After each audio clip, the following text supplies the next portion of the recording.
people hear commercial real estate, they think about office towers.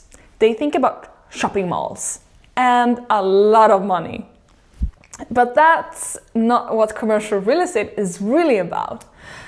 And today I will show you exactly what drives value with a simple example.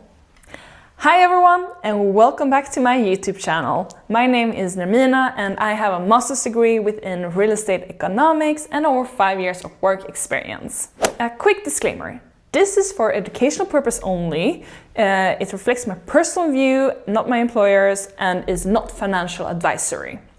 Without further ado, let's dive into it. Commercial real estate follows very different rules than residential properties. Once you understand those rules, deals start to make sense or fall apart very quickly. So, residential real estate is emotional. So people buy homes based on lifestyle.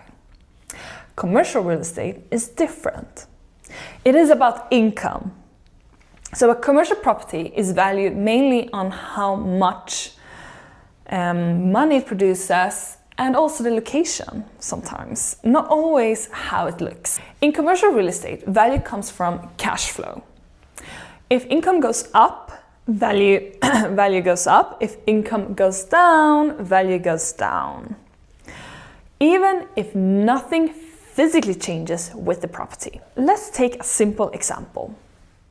Imagine you have a small commercial building that collects 150,000 euros in a yearly rent.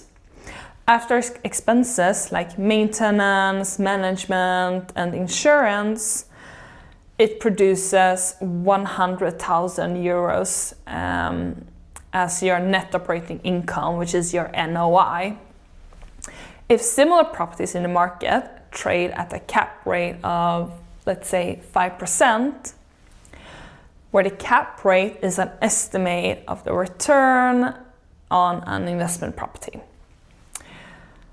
So in simple terms, the value is calculated like this. So you have your net operating income, which is 100,000 euros each year. Then you have your cap rate, which is 5%.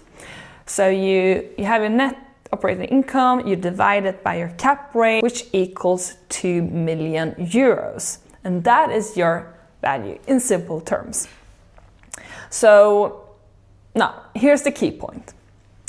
If you increase the income by 110,000 euros, so your NOI gets from being 100,000 to 110,000 euros. That same building is suddenly worth 2.2 million without any other changes, of course. This is, however, very simplified, and it does not include future incomes that is used in a cash flow method or other changes that might occur in the market or with the building. And that is why tenants matters so much. A strong tenant paying rent reliably increases income stability and value. A weak tenant covenant or vacancy risk can suddenly destroy value very fast. With that said, lease terms control the future income of a building, of a commercial building in this case. Long leases, rent increases, and expense recoveries all affect the net operating income, NOI, number, and therefore the property's value.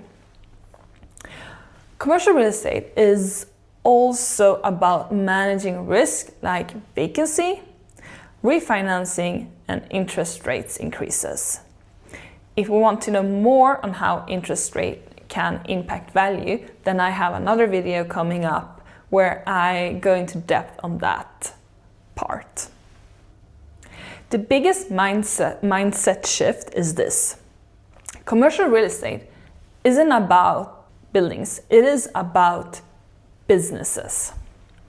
Every property has revenue, expenses, customers, and a risk to it. The best investors think like business owners, not always like landlords. Here, you also have the ability to negotiate lease terms, rent rebates, lease length, indexations, and so on, which can have a positive impact on your future income. Commercial real estate is fundamentally about income, leases, and risk, not just attractive buildings or architecture. While investors may sometimes choose landmark assets because for strategic or portfolio reasons, those properties don't always generate the highest return, but they can provide diversification and stability within the portfolio. Once you understand the underlying math, you start to view properties very differently. If this helped, hit like, subscribe for more related videos, and let me know in the comments, do you want a deeper video on cap rates or cash flow next?